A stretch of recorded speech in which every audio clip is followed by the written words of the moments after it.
National Herald मामला, ये शब्द आपको टीवी न्यूज चैनल्स की डिबेट शो, हेडलाइंस और ब्रेकिंग्स में लगातार सुनने को मिल रहा होगा। मामला ही कुछ ऐसा है। देश की सबसे पुरानी पार्टी कांग्रेस की आला कमान सोनिया गांधी और राहुल गांधी इस मामले में फंसे हैं और भ्रष्टाचार के मामले में पूछताछ के लिए ईडी ने दोनों को बुलाया है।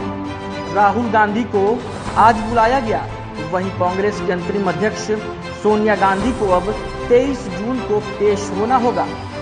सोनिया गांधी अभी कोरोना संक्रमित हैं और अस्पताल में भर्ती हैं। इस मुद्दे को समझने के लिए आपको जानना होगा कि यह मामला आखिर है क्या। नेशनल हेराल्ड नाम का एक अखबार 1938 में शुरू हुआ। जवाहरलाल नेहरू नेशनल हेराल्ड अखबार के पहले संपादक थे। साल 1942 में अखबार को बंद करना पड़ा था। साल 2008 में इसका मालिकाना हक एसोसिएट जर्नल्स को दे दिया गया। इस कंपनी ने कांग्रेस से 90 करोड़ का कर्जा लिया। बाद में कांग्रेस ने 90 करोड़ का लोन माफ कर दिया। लोन माफ करने के लिए यंग इंडिया नाम से नई कंपनी बनाई गई। यंग इंडिया मुफ्त में कंपनी की मालिक बन गई। यंग इंडिया के 76% शेयर सोनिया गांधी और राहुल गांधी के पास हैं। यंग इंडिया ने नेशनल हेराल्ड की संपत्ति 50 लाख में हासिल की, जबकि उसकी असल कीमत 2000 करोड़ रुपए के आसपास थी। साल 2012 में सोनिया गांधी और राहुल गांधी के खिलाफ शिकायत दर्ज की गई। दिल्ली की पटियाला हाउस कोर्ट ने मामले की जांच करने के आदेश ईडी को दिए। सोनिया गांधी और राहुल गांधी के खिलाफ केस दर्ज किया गया। 90 करोड़ के अधिकार हासिल करने के लिए 50 लाख का भुगतान किया। तो पूरा मुद्दा कुछ इस तरह है। इस केस में आज राहुल गांधी से पूछताछ हुई, तो वहीं कांग्रेस ने इस कार्रवाई का जमकर विरोध किया। सुबह से ही पार्टी के कार्यकर्ताओं ने दिल्ली में जगह जगह राहुल के पोस्टर लगा दिए थे, जिस पर लिखा था, ये राहुल गांधी है, झुकेगा नहीं। देश के अन्य हिस्सों में भी कांग्रेस पार्टी के कार्यकर्ताओं ने धरना दिया और प्रदर्शन किया। हरियाणा में भी इसका खासा असर देखने को मिला। कांग्रेस ने बीजेपी पर ईडी और अन्य संवैधानिक संस्थाओं के दुरुपयोग का आरोप लगाया है।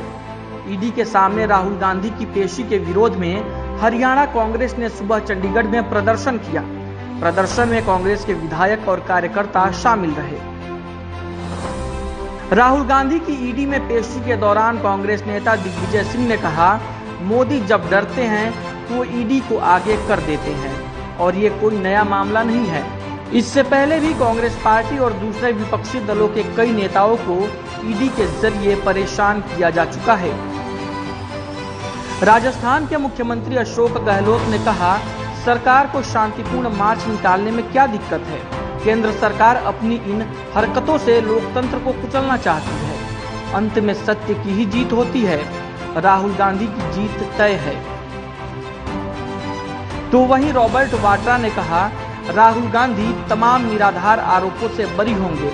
आखिर में सत्य की जीत होगी। कांग्रेस महासचिव और राज्यसभा सांसद रणदीप सुरजेवाला ने कहा, नेशनल हेराल्ड अखबार जिसके सहारे आप कांग्रेस के नेतृत्व को झुकाना चाहते हैं और डराना चाहते हैं, यह उसी स्वतंत्रता संग्राम की साल 1937 में स्थापित एक पहचान और आवाज भी है।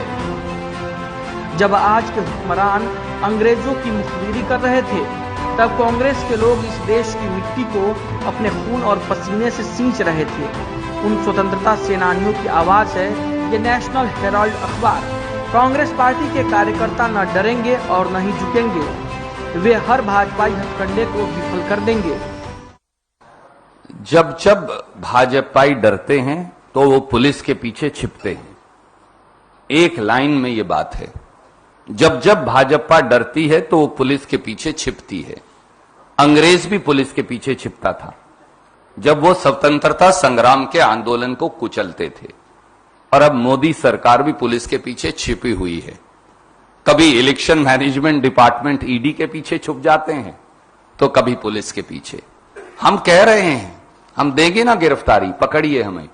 आपने हजारों कांग्रेस के कार्यकर्ता पकड़े हैं, आप में हिम्मत है तो आजीवन कारावास दे दीजिए उन्हें। हम माफीनामा नहीं लिख के देंगे जैसे आपके पूर्वजों ने लिख कर दिया था। हम अंग्रेजों से भी लड़े, आपसे भी लड़ेंगे।